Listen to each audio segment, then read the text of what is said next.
शांताकारं भुजंगशयनं पद्मनाभं सुरेशं विश्वधारं गगनसदृशं मेघवर्णशुभांगं लक्ष्मीकान्तकमलनयनं योगिविद्यार्णगम्यं वंदे विष्णुभवभयहरं सर्वलोकैकनाथं। जय श्री हरे विष्णु जी। नमस्कार दोस्तों, आप सभी का मेरे चैनल में हार्दिक स्वागत है। आप सभी को देवउठनी एकादशी की हार्दिक शुभकामनाएं। भगवान श्री हरि विष्णु जी, माता लक्ष्मी की कृपा आप सभी पर हमेशा बनी रहे। दोस्तों, आज हम सुनेंगे देवउठनी एकादशी की व्रत कथा। देवउठनी एकादशी का व्रत कार्तिक मास के शुक्ल पक्ष की एकादशी को किया जाता है और इस दिन माता तुलसी का विवाह भी होता है। इसे देवोत्थान एकादशी भी कहते हैं, प्रबोधनी एकादशी भी कहा जाता है। साल में सबसे बड़ी एकादशी होती है देवउठनी एकादशी। दोस्तों, देवउठनी एकादशी के दिन अगर आप व्रत कर रहे हैं तो भी इस कथा का श्रवण अवश्य करें। व्रत नहीं कर रहे हैं तो भी इस कथा को सुनने से आपको भगवान विष्णु की असीम कृपा प्राप्त होती है। देवउठनी एकादशी के दिन भगवान विष्णु, माता लक्ष्मी की पूजा अवश्य करें। साथ ही माता तुलसी की पूजा भी आपको अवश्य करनी चाहिए, क्योंकि कार्तिक मास में अगर आपने कभी भी तुलसी माता की पूजा नहीं की है तो आप देवउठनी एकादशी के दिन तुलसी माता की पूजा अवश्य करें, क्योंकि उस दिन तुलसी माता का विवाह भी होता है। तुलसी पूजा की फुल वीडियो मेरे चैनल पर आ चुकी है और क्या क्या सामग्री चाहिए तो सामग्री की भी वीडियो आपको मेरे चैनल पर मिल जाएगी। अपलोड कर दी है मैंने, तो आप देख लीजिए और इस दिन तुलसी माता की पूजा अवश्य और अवश्य कीजिए, ताकि आपके घर में कभी भी धन वैभव की कमी ना हो। देवउठनी एकादशी के दिन सबसे पहले देव जगाए जाते हैं, उसके बाद ही आपको पूजा शुरू करनी है। दोस्तों, श्री हरि भगवान विष्णु जी 4 महीनों की योग निद्रा से जागते हैं इस दिन, और इस दिन चातुर्मास समाप्त हो जाता है। इस दिन से शादी, विवाह, मुंडन, गृह प्रवेश जैसे शुभ मांगलिक कार्य शुरू हो जाते हैं। दोस्तों, आइए सुनते हैं देवउठनी एकादशी की व्रत कथा। दोस्तों, इस वीडियो को लाइक कीजिए और चैनल को भी सब्सक्राइब कर लीजिए और कमेंट बॉक्स में जय श्री हरि विष्णु जी अवश्य लिखिए।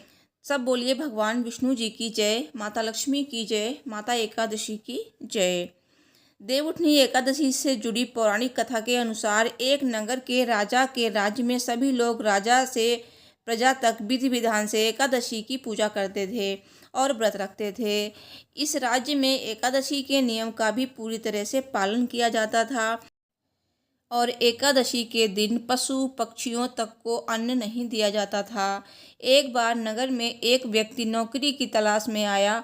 उसने राजा से नौकरी मांगी। राजा ने कहा, काम तो मिल जाएगा, लेकिन शर्त यह है कि तुम्हें यहाँ प्रतिदिन भोजन मिलेगा, लेकिन एकादशी के दिन अन्न नहीं दिया जाएगा। व्यक्ति ने राजा की शर्त मान ली और नौकरी करने लगा। जब एकादशी का दिन आया तो उसे अन्न न देकर व्रत के लिए केवल फलाहार मिला। उसने फलाहार किया, लेकिन उससे उसका पेट नहीं भरा। उसने राज दरबार में पहुंचकर राजा से कहा कि फलाहार कर उसका पेट नहीं भरा, अगर उसने अन्न नहीं खाया तो उसकी मृत्यु हो जाएगी। उसने राजा से के सामने हाथ जोड़कर अन्न दिलाने की प्रार्थना की। तब राजा ने उसे शर्त की बात याद दिलाई, लेकिन इस पर भी वो राजी नहीं हुआ। आखिरकार राजा ने उसे आटा, दाल, चावल आदि दिलवाया। नौकर रोज की तरह स्नान के लिए नदी तट पर पहुंच गया और स्नान के बाद भोजन पकाने लगा। भोजन तैयार कर वो ईश्वर को इसे स्वीकार करने के लिए पुकारने लगा।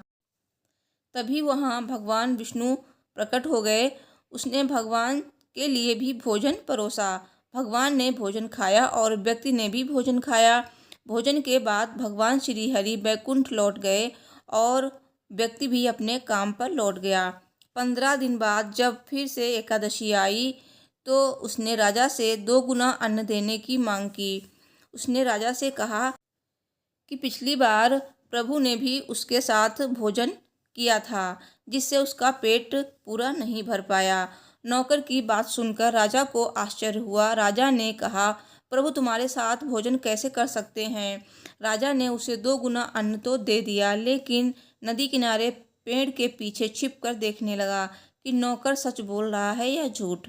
नौकर ने हमेशा की तरह पहले नदी में स्नान किया, फिर भोजन पकाया और फिर भोजन ग्रहण करने के लिए भगवान से प्रार्थना करने लगा, लेकिन इस बार भगवान नहीं आए।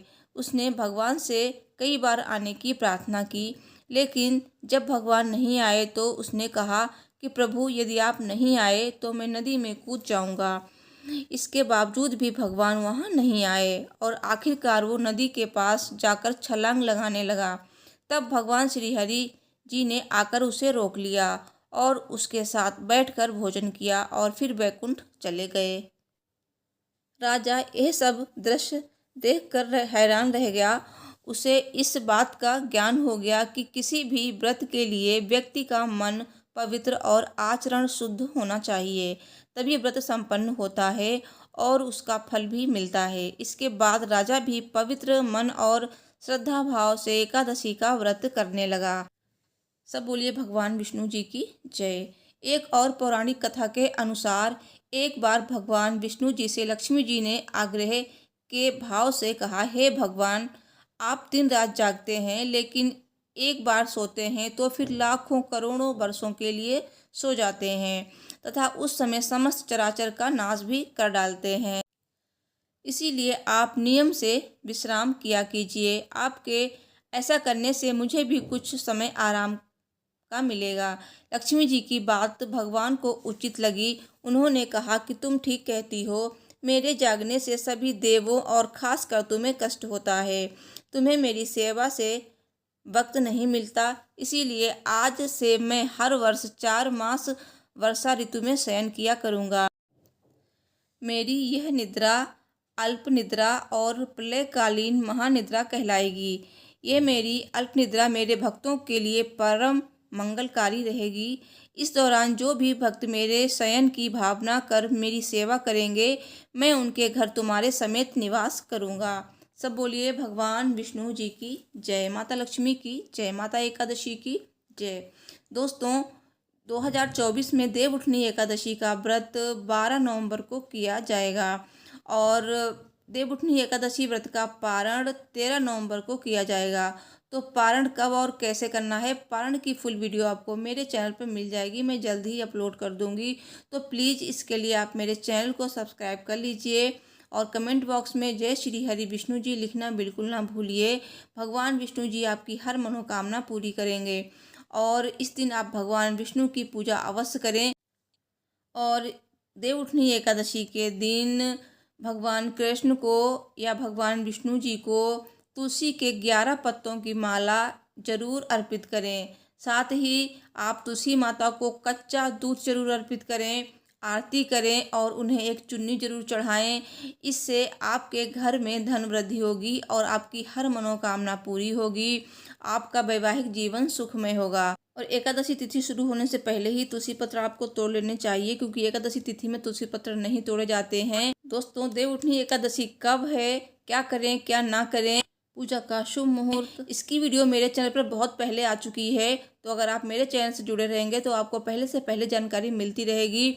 तो इसीलिए चैनल से जुड़े रहिए, चैनल को सब्सक्राइब करके रखिए। तो प्लीज़ इस वीडियो को लाइक करें, चैनल को सब्सक्राइब करें। आप सभी को देवउठनी एकादशी की ढेरों शुभकामनाएं। Thanks for watching. जय श्री हरि विष्णु जी।